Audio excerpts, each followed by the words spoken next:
этот момент происходит торжественная передача сертификата на оснащение автомобильным транспортом. Президент республики Рустам Минниханов лично дарит сертификат руководителю Ассоциации главных врачей Казани на покупку 37 легковых автомобилей. Они разъедутся в 23 медицинские учреждения столицы.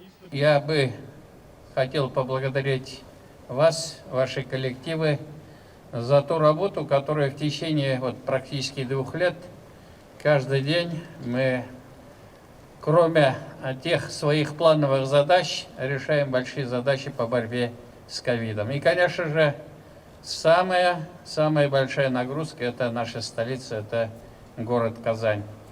Мы считаем, что данный транспорт позволит реально улучшить качество медицинского обслуживания нашего населения. Новые машины для поликлиник не роскошь, насущная необходимость. Автопарк изношен на 93%. Последнее крупное обновление было более 10 лет назад. Очень, конечно, машин нужны. И не одну нужно, мне кажется, весь парк надо менять уже. У нас уже давно не было обновления автотранспорта, и сегодня вот эта радость у нас случилась. А машины нам нужны для того, чтобы мы обслуживали вызова.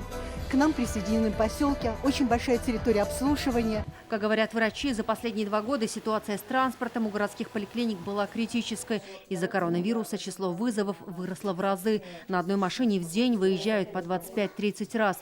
Неоценимую помощь в разгар пандемии оказали крупные сети такси и автосалоны. 65 служебных машин в прошлом году было выделено по инициативе мэра Казани. Теперь появились новые легковушки. Мы постоянно ощущаем заботу и внимание со стороны нашего президента, со стороны нашего правительства.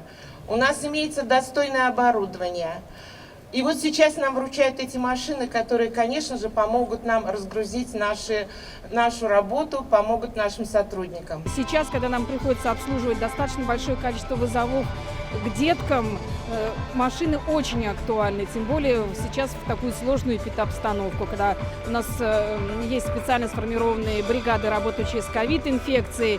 Они ездят со специальным оборудованием для забора мазков, в специальной одежде. Это позволяет нам сохранить здоровье других врачей. Все машины на газовом топливе. Это экономично. До конца года для медучреждений столицы закупят еще 84 автомобиля.